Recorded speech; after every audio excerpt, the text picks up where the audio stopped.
மதுரையிலிருந்து திருமங்கலம் செல்லும் சாலையின் ஊடே இருக்கும் திருப்பரங்குன்றம் முருகப்பெருமான் குடியிருக்கும் 6 படை வீடுகளில் ஒன்றான முருகனின் திருக்கோவிலை கொண்ட தெய்வஸ்தலம் திரு சிவபெருமான்.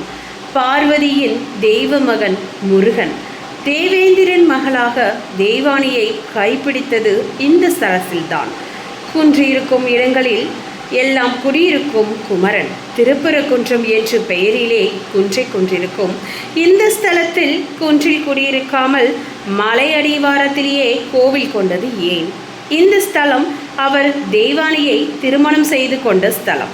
திருமணத்திற்கு வருகிறவர்களுக்கு மலையேறும் சிரமத்தை கொடுக்க கூடாது என்பதற்காக மலை அடிவாரத்திலேயே கோயில் கொண்டிருக்கிறார்.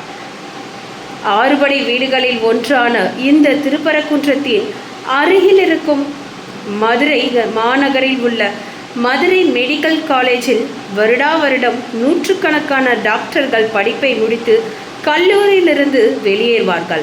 அதேபோல் வருடம் நூற்றுக்கணக்கான மாணவர்கள் டாக்டராகவும் கனவுகளோடு அந்த கல்லூரியில் 1ஆம் ஆண்டு மாணவர்களாக வந்து சேர்வார்கள். அன்று விடுமுறை முடிந்து கல்லூரி திறக்கப்பட்டிருந்த நாள். தினமும் புதிதாய் 1ஆம் ஆண்டில் சேர்ந்த மாணவர்கள் கண்களில் மெச்சியோடு அந்த கல்லூரியில் காலடி எடுத்து வைத்தார்கள். இதுவரை அவர்கள் இந்த உலகம் வேறு, இனிமேல் அவர்கள் காணப்போகும் உலகம் வேறு. பள்ளி பருவத்தில் மாணவ மாணவிகளுக்கு இந்த கட்டுப்பாடுகள் கல்லூரி காலத்தில் இருக்காது. கூண்டுக்கிளிகள் சிறகடிக்கும் பட்டாம்பூச்சிகள் ஆகும். அதிசயம் கல்லூரி காலத்தில் மட்டும்தான் நடக்கும்.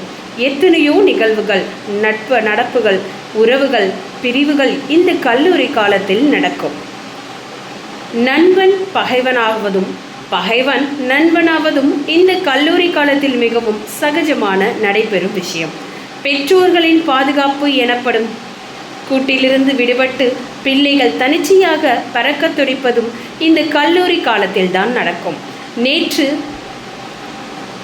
இதுவரை இரையூட்டுவதற்காக வாய் திறந்த குஞ்சுகள் என்று சிறகு முளைக்க பெற்று தனித்துவத்தை விரும்புவதை அந்த குஞ்சுகள் பெற்ற தாய் பறவைகள் உணர்த்துவதும் இந்த கல்லூரி காலத்தில்தான்.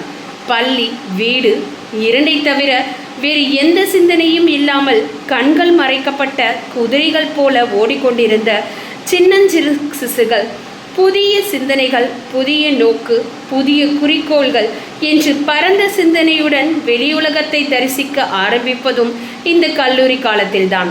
இளமை என்னும் இனிய கனவில் இயற்கை அளித்த வசந்த துருவில் பனியில் குளித்து புது மலர்களாய் பார்க்கும் இடங்களையெல்லாம் பிருந்தாவனமாய் இளைய தலைமுறையினர் ரசிக்க ஆரம்பிப்பது இந்த கல்லூரி காலத்தில்தான். இந்த கல்லூரி காலத்தில் இளைஞர்களும் யுவதிகளுக்கும் அளிக்கும் கல்லூரியின் வாசலை மிதித்துதான் ஸ்ரீதரன். நீண்டிருந்த வாசலில் மண்ணை மனசிகமாக தொட்டு கும்பிட்டு கொண்டு நடந்தான். கும்பலாய் நின்றிருந்த மாணவர்கள் அவனை அழைத்தார்கள். அவர்களின் தலைவன் போல தன்னை கருதி கொண்டு டிவிஎஸ் அப்பாச்சில் 2 கால்களையும் போட்டு கொண்டிருந்த ஒரு சீனியர் மாணவன் அதட்டினான். உன் பெயர் என்னடா? ஸ்ரீதரன். இங்கே எதுக்கு வந்திருக்க? அவன் கெத்தாக வினவிவிட்டு உடனிருந்த மாணவர்கள் அவர்களை இது எப்படி இருக்கு ஹஹா என்று திணிசில் நோட்டம் விட அவர்கள் கொல்லென்று சிரித்தார்கள். ஸ்ரீதரன் சலனமில்லாத முகத்தோடு அவர்களை பார்த்தான். இந்த கல்லூரிக்கு நீங்கள் எல்லாரும் எதற்கு வந்தீர்களோ அதற்கு தான் நானும் வந்திருக்கிறேன். அந்த மாணவின் முகம் கடுமையானது. உடனிருந்த மாணவர்கள் அவனை உசுப்பினார்கள். பாத்தியாடா இவனுக்கு இருக்கிற திமிர, கொஞ்சமாவது சீனியர்களை மதிக்க வேண்டாமா என்ற பயம் இருக்கா? இவனையெல்லாம் சும்மா விடக்கூடாது. ஆமாண்டா, இவனை பார்த்து மற்றவர்களும் பழிக்கிட்டான்னா சீனியருக்கு ஜூனியருக்கு பதிலாக குளிர் விட்டு போகும். போதும்டா மச்சி, எவ்வளவு தைரியம் இருந்தால் இப்படி ஒரு பதிலை சொல்லுவான். இன்றைக்கு முதலாக வருகின்ற இவனுக்கே இவ்வளவு தெனாவட்டனா நமக்கு எவ்வளோ இருக்கும்? போட்டு தாக்குங்கடா மச்சான். அவர்கள் உசுப்பி விட்டதில் வெளியேறி போன அந்த மாணவர்கள் தன் அரியாசமான அப்பாச்சியில் வீட்டுக்கு கீழே இறங்கினார்கள். ஏய், நீ எந்த ஊருடா? கோவில்பட்டி.